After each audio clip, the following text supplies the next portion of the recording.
सालों पहले मिमसपुर गांव में एक डरावना और उड़ने वाला डायनासोर रहता था। उस गांव में डायनासोर की गुफा भी थी, जहां डायनासोर अक्सर आता जाता था।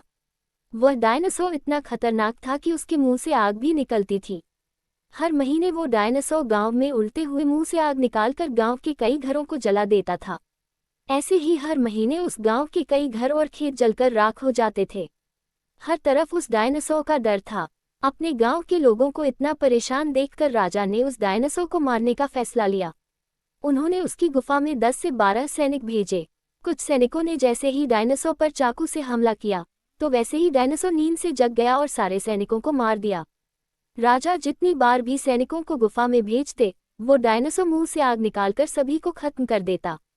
इस सब से परेशान होकर राजा ने गांव में घोषणा कर दी कि जो भी उस खतरनाक डायनासोर को मारेगा उसे वो 10,000 सोने की मोहर देंगे। उसी गांव में एक काफी बुद्धिमान व्यक्ति भी रहता था। उसने जैसे ही यह ऐलान सुना, तो राजा को डायनासोर के आतंक से बचने का उपाय बता दिया। उसने कहा कि हम लोहे को पिघला लेते हैं और उससे बनने वाले लार्वे को डायनासोर पर डाल देंगे।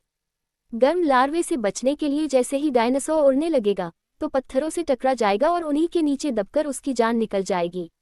राजा को उसका ये सुझाव अच्छा लगा। उन्होंने अपने सैनिकों को कहकर तुरंत लावा तैयार करवाया और सैनिकों के साथ डायनासोर की गुफा में पहुंच गए।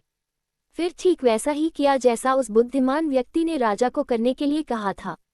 डायनासोर पर लावा जैसे ही गिरा, वो इधर उधर देखे बिना झटके से उड़ने लगा और गुफा से टकरा गया। इसी बीच गुफा के ऊपर के पत्थर उसके ऊपर गिरने लगे और वो उन्हीं के नीचे दबकर मर गया।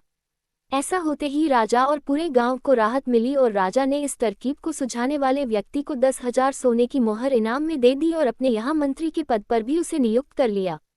कहानी से सीख: बुद्धि से मुश्किल कार्य को भी पूरा किया जा सकता है। कहानी कैसी लगी कमेंट में जरूर बताएं और अगर चैनल पर नए हो तो लाइक और सब्सक्राइब।